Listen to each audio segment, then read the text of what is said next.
Oi, eu sou o Murilo e juntamente com minha colega Naomi, a gente vai apresentar o projeto Water for Humanity, um projeto em parceria com a Marinha do Brasil, orientado pela professora Shirley.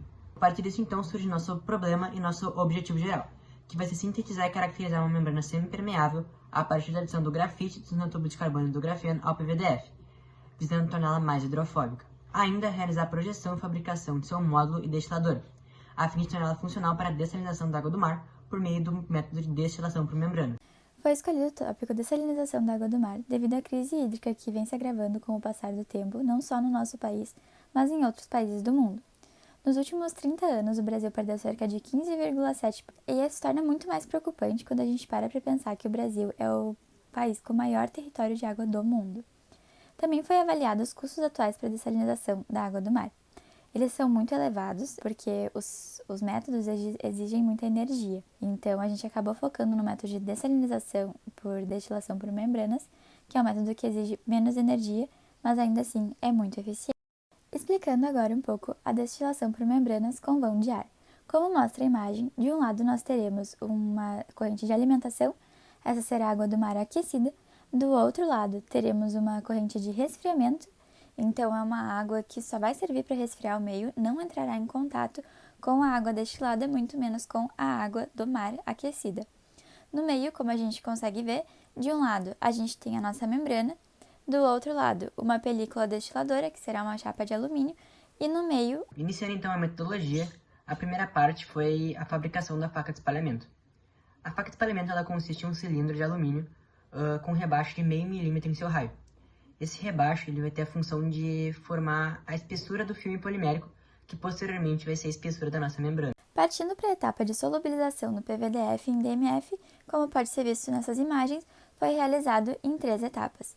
Inicialmente, a gente adicionou meia parte de solvente aos aditivos, e então essa solução foi deixada em banho de ultrassom por 30 minutos de agitação magnética com refluxo, para que então ocorra a solubilização do PVDF em DMF.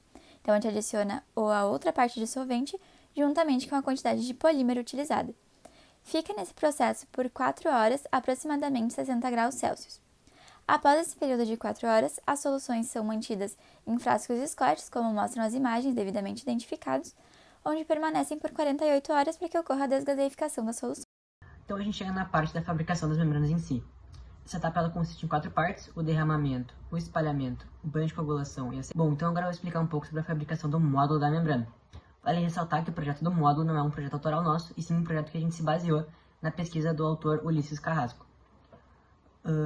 Essas componentes em verde, como a gente pode ver no slide abaixo, são as placas laterais. Eles vão ser fabricados de alumínio com espessura de 1 polegada e vão ser fixados no restante, né, dos componentes com 12 parafusos M6. Ainda, esses componentes em roxo, como a gente pode identificar na imagem. Então, essa parte em cinza, como dá para ver na imagem, vai ser a nossa película destiladora. Então, será uma chapa de alumínio que, devido às características de condutividade térmica do alumínio, no momento em que o vapor encostar, ele irá condensar, já que atrás dele tem uma corrente de água fria. Essa parte em laranja, ela será muito importante para formar o nosso vão de ar. Será feita de neoprene e no meio terá uma malha de alumínio, que será responsável por guiar o nosso destilado até aquela abertura, que vai ser onde irá escoar o nosso destilado, indo para o frasco onde a gente vai coletar o mesmo. O primeiro teste que a gente realizou foi o teste do ângulo de contato. Quanto maior o ângulo de contato entre a superfície, no caso a nossa membrana, e a água, melhor. Significa que a superfície é mais hidrofóbica, ou seja, ela repele mais a água. A partir disso, uma superfície só é considerada hidrofóbica a partir de um ângulo de contato de 90 graus.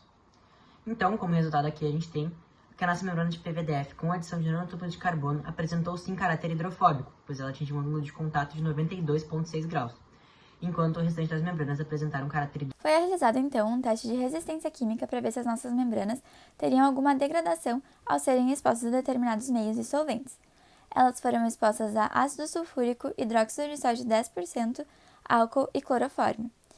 Então, a gente pesou elas antes e depois de serem expostas a esses solventes, e a gente pode perceber que não houve perda nem acréscimo de massa, o que é muito bom, já que a água do mar não se encontra em pH neutro, então não se encontra no pH 7. Então, é muito importante que a nossa membrana não se degrade em determinados meios.